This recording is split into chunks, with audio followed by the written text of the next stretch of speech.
आवाज जनतेचा, लढा सर्वसामान्य जनतेच्या न्याय व हक्कांसाठी। राहुरी फॅक्टरीतील अंबिकानगर परिसरात असलेली अनधिकृत मस्जिद प्रशासनाने 8 दिवसात काढली नाही तर हा मुद्दा अधिवेशनात मांडून मुख्यमंत्री उपमुख्यमंत्र्यांकडे येथील अधिकाऱ्यांवर कारवाई करण्याची मागणी करू असा इशारा अहिल्यानगरचे आमदार संग्राम जगताप यांनी दिलाय। राहुरी फॅक्टरी ते अंबिकानगर परिसरात असलेली अनधिकृत मस्जिद काढावी यासाठी आमदार संग्राम जगताप आणि राष्ट्रीय श्रीराम संघाचे अध्यक्ष सागर बेग यांच्या मार्गदर्शनाखाली सोमेश्वर मंदिरामध्ये महाशिव आरती करत प्रशासनाला निवेदन देण्यात आलं। मुख्याधिकारी विकास नवाळे, नायब तहसीलदार संध्या दळवी, पोलीस निरीक्षक संजय ठेंगे यांनी निवेदन स्वीकारले। अंबिकानगर येथील अनधिकृत मस्जिद तसेच भोंग्यामुळे नागरिकांना त्रास होतोय, त्यामुळे कारवाई करावी असं वारंवार प्रशासनाला निवेदन देण्यात आलं होतं। मात्र प्रशासनाने कुठलीही दखल घेतली नसल्यानं महिलांना तसेच नागरिकांना आंदोलन करण्याची वेळ आली। परंतु आता 8 दिवसाच्या आत प्रशासनाने कारवाई केली नाही तर आम्ही योग्य ती भूमिका घेऊ असा इशारा आमदार जगताप यांनी दिलाय। यावेळी हिंदू धर्मरक्षक सागर बेग म्हणाले की विधानसभा निवडणूक प्रचार दरम्यान मी इथं आलो असता येथील महिलांनी माझ्याकडे तक्रार केली होती की येथील अनधिकृत मस्जिद भोंग्यांमुळे आम्हाला खूप त्रास होतोय। त्यांना काही म्हटलं की ते तलवारी घेऊन मागे लागतात। तक्रार करण्यासाठी गेल्यावर तक्रारी घेतल्या जात नव्हत्या, म्हणून आमदार जगताप यांच्या उपस्थितीत आम्ही महाशिव आरती केली।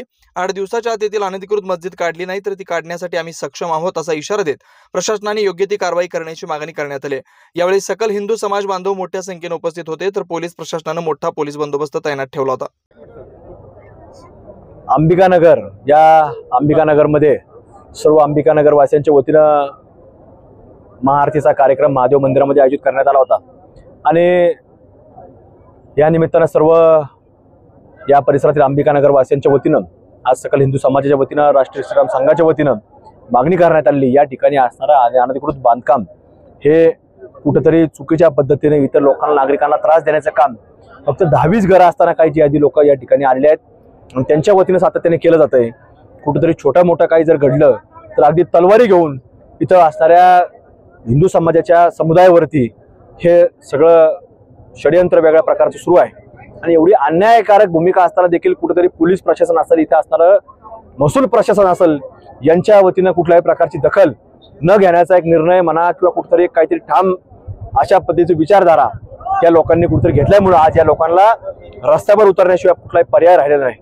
आणि म्हणून आज या ठिकाणी आम्ही सभेच्या निमित्तानं मागणी केली की जर जसं काल प्रशासनाने या ठिकाणी अनधिकृत भोंगे जे काढलेले आहेत तर ते पुन्हा बसवता कामा नये आणि ज्या ठिकाणी लावले ते सर्व वास्तू अनधिकृत आहे आणि म्हणून ती काढण्याचं काम हे प्रशासनाने जर स्वतःहून केलं नाही तर त्या ठिकाणी सकल हिंदू समाजाच्या वतीने देखील पुढच्या काळामध्ये निर्णय घेतला जाईल। किती दिवसामध्ये आम्ही त्यांना सांगितलं की तुम्ही काढण्यात यावं, जर नाही काढलं त्यांच्या विरोधामध्ये हे अधिवेशन सुरू आहे, तिथे मुख्यमंत्री असतील, उपमुख्यमंत्री असतील, यांच्या संपूर्ण ही सगळी घटना ही पोहोचण्याचं काम, त्यांच्यापर्यंत सगळ्या भावना पोहोचण्याचं काम आमच्या वतीनं केलं जाईल। त्याच्यानंतर मग सगळेजण मिळून ठरवूया काय करायचं। मध्ये गेल्या काही दिवसांपूर्वीच आम्ही काही प्रशासनाला जिल्हाधिकारी साहेबांना निवेदन दिलं होतं की हे सगळे कागदपत्र तपासण्यात यावे आणि तसं त्यांनी काय तपास सूचना देखील त्यावेळेस दिल्या आणि त्याच्यावर जवळपास 30 केंद्र हे प्रशासनाने म्हणजे तिथं काही त्यांना तर ते आढळून आलं आणि त्यांनी 30 केंद्र जवळपास हे नगर जिल्ह्यातले अहिल्यानगर जिल्ह्यातले बंद केले।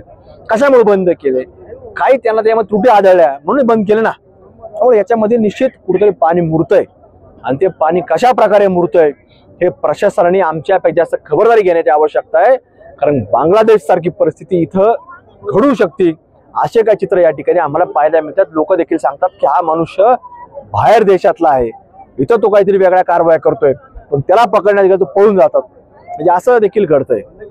मध्यंतरी महिला त्यावेळेस मोठ्या संख्येने जमून त्यांनी सांगितलं होतं का आम्हाला इथं दुसरं काही विकास जरी नाही झाला तरी चालन, पहिले हे इथले भोंगे काढा, कारण याचा आम्हाला इतका त्रास आहे।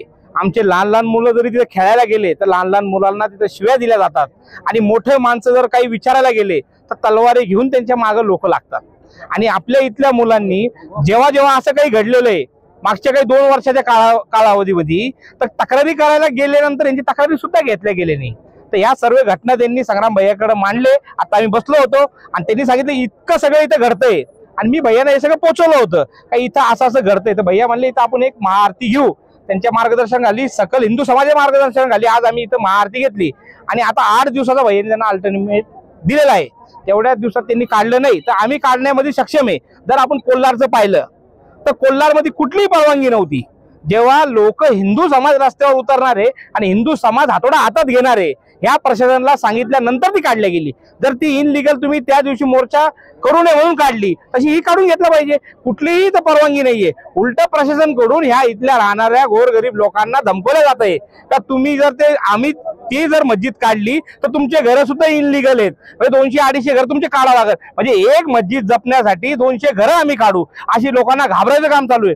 पण इथला जो हिंदू समाज आहे पूर्णपणे जागृत आहे. तो वल्ला घरं जरी गेले तर पहिले हे काढा, आणि या भूमिकेवर आम्ही ठाम आहे. ते काढून घेतले पाहिजे. त्याला प्रशासनाची कुठलीही परवानगी नाहीये. नवनवीन घडामोडी आणि सत्य बातमी पाहण्यासाठी आजच आमच्या YouTube चॅनलला सबस्क्राईब करा, शेअर करा आणि लाईक नक्की करा.